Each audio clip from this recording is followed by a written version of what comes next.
శ్రీ సద్గురుభ్యో నమః.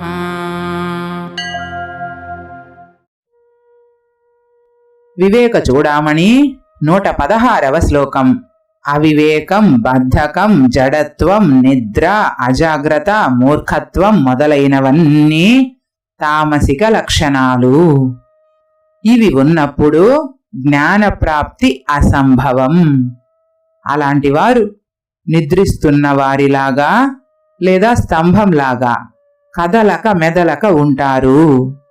అంటే వీరిలో పురోభివృద్ధి ఉండదు.